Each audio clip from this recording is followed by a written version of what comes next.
I'm going to share with you something personal. And before, you know, my mom passed away, one of my brother had a stroke that the enemy gave. Basically, they can cause you to have stroke. They can cause you a lot of, a lot of harm they can bring to you. And anyhow, he had stroke. And that one I realized my mom, she was she was in pain pretty much seeing him in such a state. And I remember mentioning to her, you know, oh, he's your favorite, my oldest brother, who he's still, anyhow, he's been in a bedridden for 10 years for something these people have caused. But anyhow, to get back to the point, my mom loved, my brother, which is fine. I'm not a jealous person. I'm not a person who would say, oh, I want to be the favorite, And I said, I'm not like, it doesn't bother me, you know what I mean? Because I know in deep, inside that my mom loved me too, she loved all of us, because I remember I joked with her one time and I said to her, oh, Aladdin is your favorite, and I know he is. And she said to me, oh no, I love you all the same. And I said, no, he's your favorite, And then I became a target individual, and well, at that point I was a target individual, but for the longest time I thought they're gonna kind of let you go. But then I realized that is not going to happen. So and I just said, I'm going to just be myself. And I don't care. These oppressors is trying to control me and whatnot. And I'm just going to continue being who I am. I'm not going to try to please them or cater to them. They mean nothing to me. So anyhow, my mom passed away. And then it just kind of hit me, being the favorite, would it make any difference, and stuff. And then when I was looking, for information, trying to connect with God and trying to figure out who, all this information out there, the secret name of God and the true name and hidden names and I also, felt, maybe it's necessary for me to know that, and then I started to study more about information that out there, that help me connect to the source, to the creator of all things, And I know I'm very liberal and I don't mind when people disagree, I don't care. You don't have to agree, you know what I mean? Everybody has their own opinion. They're entitled to it, But when people says, oh, God never existed, that's what kind of get me like to hold on, you're talking crazy. And or some people would question the Bible. Like I was watching today, a lady, she goes by the Christian witch. And I'm not really a big fan of witches, because what they do. But she's one of these people who's questioning religion and questioning information and stuff. And I agree a lot with what she's saying, but I disagree with some of the stuff she's saying. And she's like me. She's also very liberal. You're allowed to think whatever you want to think, without somebody, imprinting their own belief on you. You know what I'm saying? And that's what I liked about her.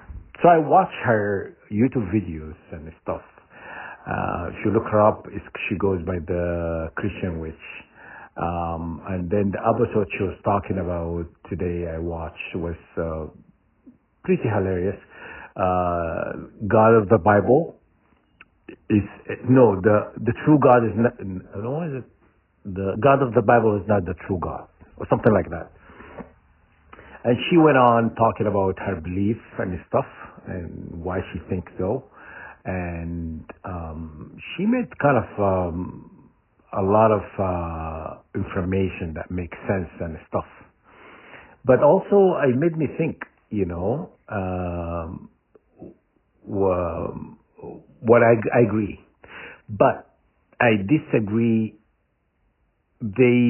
When they edited the Bible, they removed the true God. The God of the Bible, it is the true God. But this is my belief. That's what I disagree with her. I believe they removed the true God. They put the false God there, and they hidden the true God. Okay, so it's within the holy book. It is. But then she said something very interesting. She said, you can't just sum God to one name, because God has many aspects and virtues that make God you could not be contained within one book, because God exists with everything. Everything you can think of, God created it, and stuff. So God exists, yes, I agree with encompassing a lot of things. So it's hard to kind of put God within one book. It's hard to sum it because it's an abundant amount of information. It's hard to kind of put in a box. You understand? So some of the stuff she's saying I agree with. Some of it I don't, but I have not really commented in any of her videos or anything like that, but I just like her delivery style. She's somewhat kind of, at the beginning I was a little bit confused about, because she goes by Reverend Valerie Love. That's her title, I guess, as a Reverend. So I have not really met a Reverend who's a man, who's a woman. Always men. All reverends are men. In all religions. But I think she means which covenant or which covenant they have reverends, because they call them. That's maybe the title she want to go by, but I think they call them high-ranking witches or the leader of the pack, and so they have covenant and stuff like that. So maybe it's run by a reverend, just something new to me. And the other thing what I find very interesting is she talks about a lot of stuff and she questions a lot of stuff. She talks about, the knowledge was stolen. She talks about, all these museums who hoard information that was stolen from other countries.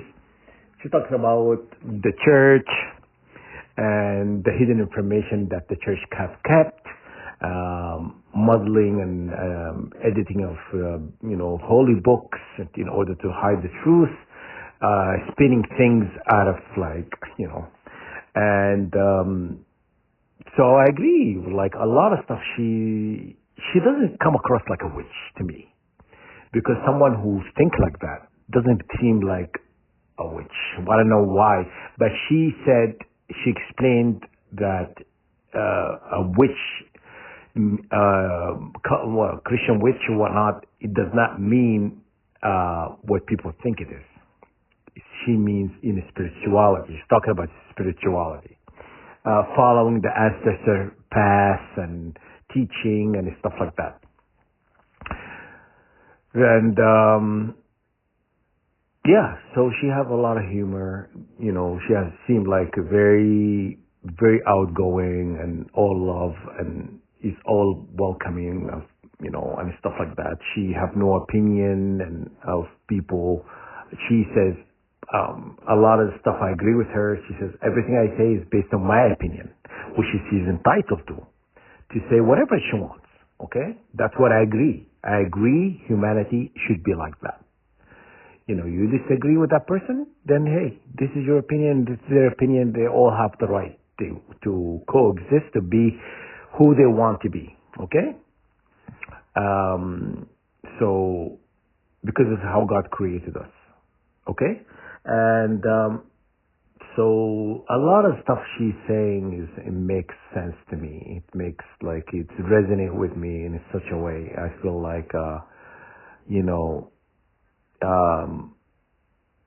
I like what she's discussing, and some of it, a lot of it actually makes sense.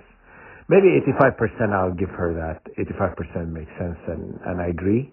But that 15% is like a gray line, and things that I'm 100% sure. That why I'm saying gray line, because I disagree, and I can tell her why. But I have not really written in any of her videos and never commented and stuff.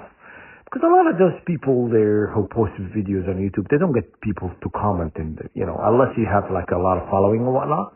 But yeah, so sometimes they don't respond to messages or comments and stuff like that. So I sometimes I kind of, when I respond to these big channels and they don't respond, I stop posting comments in their only if I like the person, and then I feel like, I want to give that person prop or say, good job, things like that. And then I will respond to that person. Okay? And getting back to being a favorite, and, I often, when I was being targeted, I said, what does it take to be God's favorite, and to be noticed? I don't care about earthly people to notice me. I don't really care about them noticing me.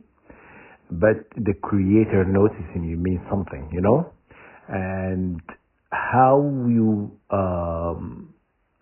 stand out, in the crowd, like how